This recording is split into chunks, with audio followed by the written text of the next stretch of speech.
You're watching Cape Media News. I'm Gabrielle Rawson. I'm here today with Elisa Magnotta, who is the CEO of HAC, the Housing Assistance Corporation. And I'm also here joined by Jack Stevenson, who is the president of Mid-Cape Home Centers. Welcome, you guys. Thank you for having us. Good day. Absolutely. Thank you for being here. We're here today to talk about the Walk for Hope, which is an incredible event that HAC puts on every year. Elisa, why don't we start with you? Talk to me a little bit about HAC. Tell people who you are and what you guys do. Yeah. How you guys have been responding under the current pressures of the pandemic. Happy to. Thank you for the opportunity to have us here today and talk about our mission and have one of our great sponsors here talking about their involvement.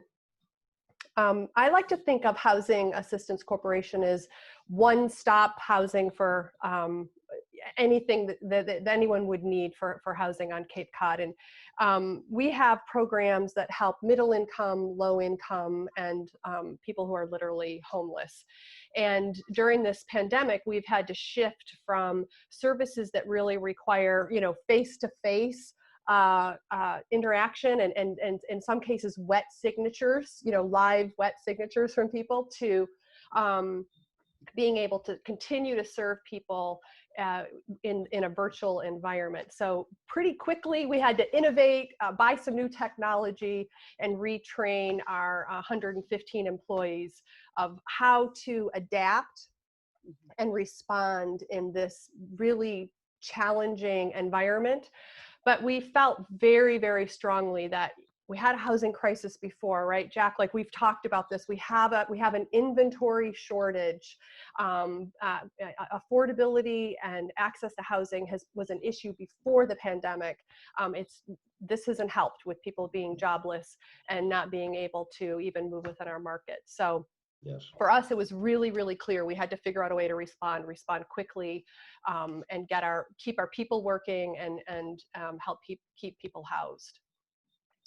Wonderful. And talk to me a little bit about the Walk for Hope. Tell us what is the Walk for Hope and how does it help people? The walks are always so symbolic of community coming together, joining arms and walking for something that they're passionate about. And housing right now, we're really seeing a community-wide response from our friends at the Home Builders Association.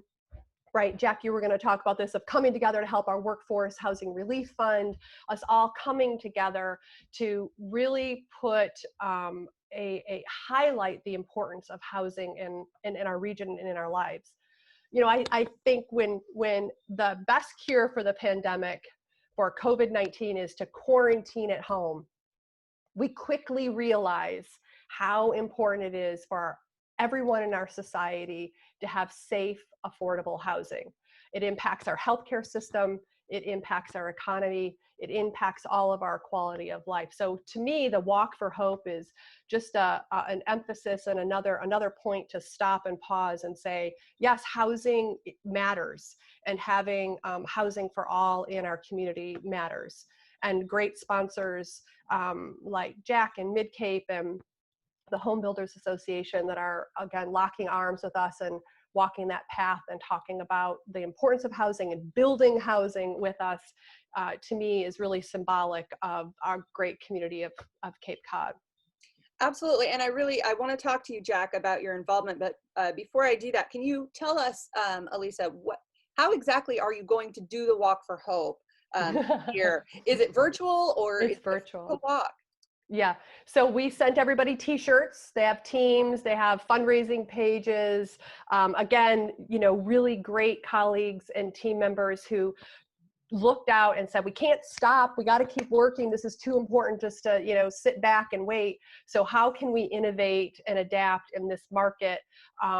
And give people an opportunity to support us and support our mission. So yeah, we mailed everybody t-shirts. You'll see people walking around, taking pictures and posting it on Facebook and Facebook Live and social media. And again, trying to make it community-wide involvement. Instead of a stop and start in one location, will be spread out throughout the region, and then posting that stuff on social media, and trying to build that momentum and connection that way.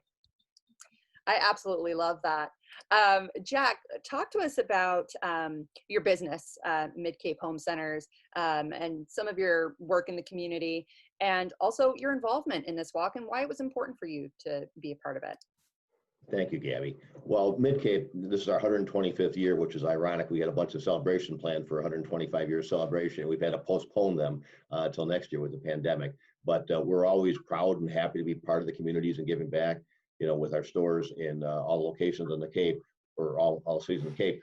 We're part of many parts of the community and very happy to give back. So usually when someone calls, we get involved, different degrees of it. But the Housing Assistance Corporation, based on their participation and partnership with the home builders, which recently with the Workforce Relief Fund raised over $75,000, the last number I saw, towards the people that have been mostly impacted by this thing. We've been fortunate at Mid-Cape. We've been deemed essential, so we've been open, but so many people haven't been. So we're happy to be part of this. I think we've been involved with HAC for at least 3 or 4 years now, very extensively, and happy to support them in any ways. And also the Mid-Cape employees are also very proud people that want to give back. As I mentioned, when the pandemic hit, we were deemed essential. Many locations were closed, but we weren't. We came up with a frontline bonus for our employees that were reporting to work every day, just to give back to them during these stressful times, because we were extremely busy.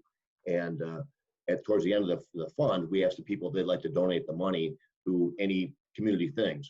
And it was unanimously picked to do a food shelter, not anything associated with housing, just to impact many of the people who have been hurt the most. So Mid-Cape employees donated $12,000 of their own money to the local food shelters. So it's just, the Mid-Cape people love to give back. Again, we're in so many communities, we have to, and we're proud of our heritage of 125 years being on the Cape. That's really awesome. Thank you. That's great. Yeah, that's great. What good team. Yes. Good culture. That's awesome. Thank you. Absolutely. So, Jack, how will you be participating in the Walk for Hope? Well, my daughter is our marketing director, so she hasn't told me quite yet, but I'm sure we'll be very active. I know we're going to have a team of at least 12 people fundraising for this. Every year we've had somebody involved in this, so we'll do it again this year. The auction that you have in the fall, we're always involved with that as well. So we'll be very active. I'm not sure what I'll be doing quite yet, but I'll be told when my daughter or my wife tell me. Yes. That's a good husband and father right there. Good teamwork. Yep. Absolutely. Elisa, is there a specific fundraising goal you're trying to reach right now? I'm sure we have some number in our hip pocket, because that's how we do our budgeting. But, again, it is really about the community coming together and demonstrating our collective need for housing and the importance of housing. And right now, more than ever, we're looking around our country.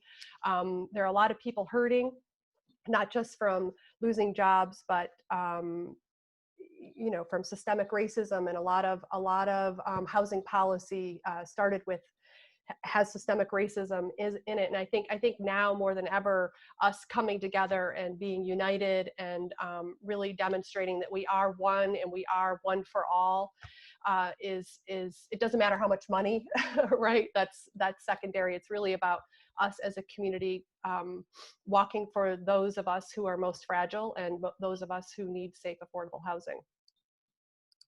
That is absolutely beautiful. Thank you so much. So how do people get involved? And when is the event? I suppose we should add that. Well, it's June 27th. Technically at 2 p.m. But again, it's a virtual event. So, if you're booked at 2, start at noon, go at 4, we're flexible. We're adapting. And people can go to our website, haconcapecod.org. And there's a link to register and set up a team and set up a virtual fundraising page. And really, again, talking about this time where we're seeing the need for going back to the basics. I love, Jack, that you guys donated money to the food shelter, because we're going back to what's important in our lives, what's important to our communities, and it's basically food and shelter and community and coming together. So that if people think of it like that, it's an opportunity to come together with people we love and walk for something that's important, and stand up for things that are important. Then I think that it'll be a successful event for us. Wonderful. Well, I am so excited for this Walk for Hope. I'm going to have to go sign up myself right now. Good. Yeah. it's Start a training. great thing that my kids and I can We'll see you there virtually. Yes. Yeah. That's right. It'll be fun. But I love it because it's also, you get to be outdoors, but you also get to socially distance yourself, and it's for a good cause. So thank you both so much for your time today.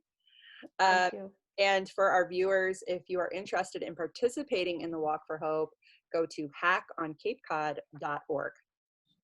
Thank you. Guys. Thanks. Thank you both.